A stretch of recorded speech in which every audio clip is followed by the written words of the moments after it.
Hello everyone, this is Carolina from the Synergia team, joining you this time for a short video on tips and instructions to get started with your small group discussions. So more practically, how will all of this work?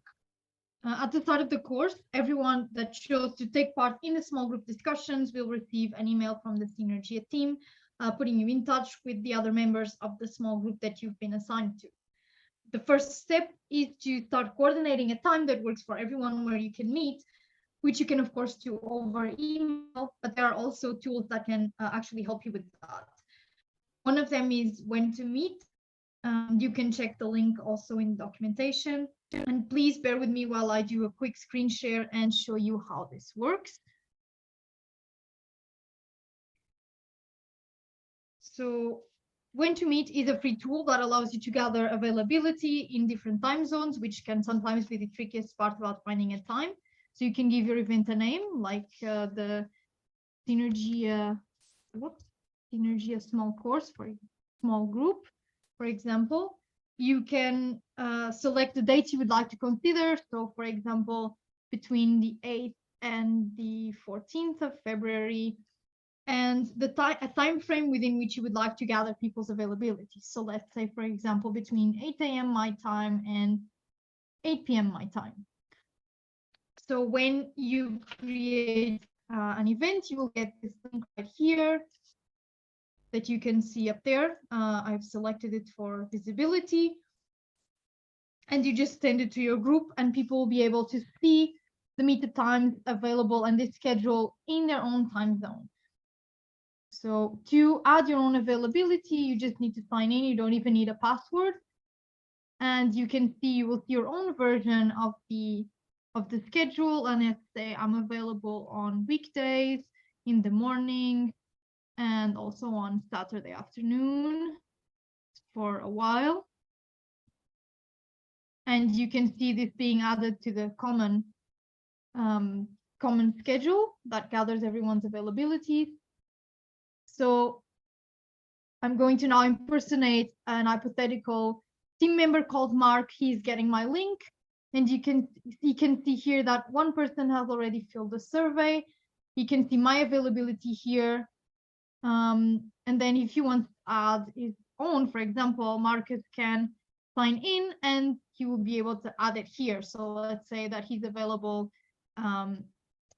this time, at this time, here, and also here. You can see that as more people are available at a specific time, the darker the color gets. So once everyone has filled it out, and you can see here the number of people, and by hovering you can also see their names, you can select a time from the darkest portion of the schedule, and you have your group time. We recommend that you select a 1 hour period.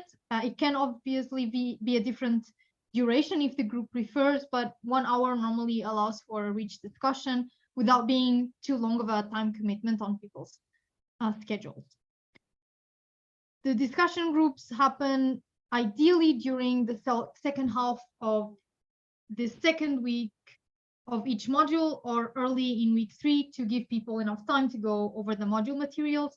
So when you meet for the first time in February, you can confirm if you want to keep the same time as the regular time for the whole duration of the course throughout all the modules, which would probably be the easiest option. Then you also need to select a place to meet, and in cases where people are nearby and it is possible and safe, the group can of course meet in person, but for most groups this would happen online. So you'll need a video conferencing tool. There are many to choose from, and we don't really want to impose any on your group, so you can use whatever tool you feel is best. The most popular platforms like Zoom, Google Meet, or Microsoft Teams, they all have free options, and if someone in the group has a paid account that is more convenient because there are no time limitations and normally more features are available, perhaps they can set up a link for the whole group to use. And if you have any trouble finding a tool to suit the needs of your group, we can also make a big blue button meeting available to your group through the Canvas platform. You can watch the tutorial linked below or reach out to the team for some assistance setting this up. Then to make sure that everyone can receive the details of the small group meetup events and also have the links to join them. A useful tool that most of you will already be familiar with are calendar invites. I'll just do a small demo in Google Calendar since it is just the most common, but most email clients have them now. So you can, let's say that we had decided to meet on February 9th at 9 a.m. my time. I can just click on the calendar. I can add the event name. I can easily also add the emails of my small group members, like let's say market@email.com, obviously fake. You can add the link here. To your meeting, and as you save, you can then send your invite to the people that you have invited to your event. So all of your group members will receive them, and they will be able to see the invite in their own time zone, so there will be no unnecessary confusions again with time zones. So another thing that we can recommend if you want to be in faster communication with your group between meetups is to use an instant messaging app like Signal or Telegram.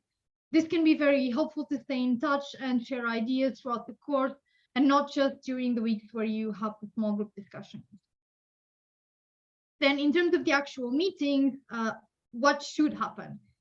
Leading up to the week 2 of each module, you will receive a discussion prompts in Canvas coming from the team, which you are invited to reflect on and use to guide your conversation. However, any discussions related to the contents of the module are encouraged because the main objective is that you develop a collective understanding of the topics. During each small group meeting, just allow for a few minutes for everyone to arrive at the start, then go around the room with a quick check-in so that everyone can share, for example, how they are feeling energy-wise on a scale of 1 to 10, or something that is on their mind, something that has inspired them. A check-in question can be many different things, and I can also, I'll also drop you a link for a funny check-in generator that has all these random questions. And then after this quick round of check-ins, you can dive into the main discussion. We also recommend that you have a member that steps into the role of facilitator to help lead into the round of check-ins and into the main discussion that can bring up the suggested prompts to make sure that everyone is included and gets to contribute, and also to do some timekeeping. As the time you have set out to end the meeting approaches, around maybe 5 minutes to the hour, the facilitator can also let everyone know that the time is coming to an end and invite any closing reflections or remarks.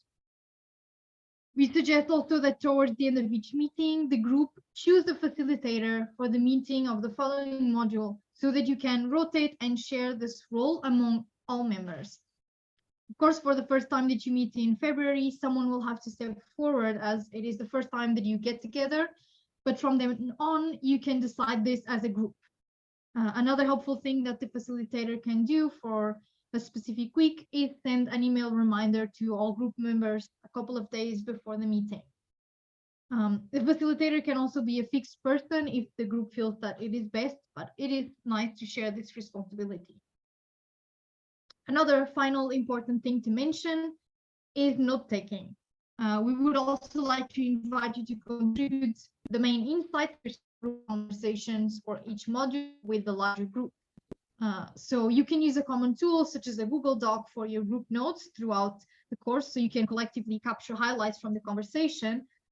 So everyone can add to the document, but please select someone from the group to capture a short reflection or a few bullet points with aha moments or particularly inspired insights, and then share them in the course forums on Canvas for each module. You can also rotate the responsibility for this similar to the facilitation role. And actually, if you want, you can use Google Docs inside Canvas by clicking on the collaborate button, which you can find some instructions for that in the tutorial that will also link below. And this is essentially it. I hope this video was helpful, and we will be in touch via email with all the groups as well. But if at any point you need assistance with any part of the process, please don't hesitate to reach out, and we will make sure to support with any challenges that you may come across. So copy me and Mike Gismondi for support with initial small group setup, or write to me directly with any questions about starting and meeting up, or any techniques for facilitating or note taking, etc. So please enjoy the course and happy discussion.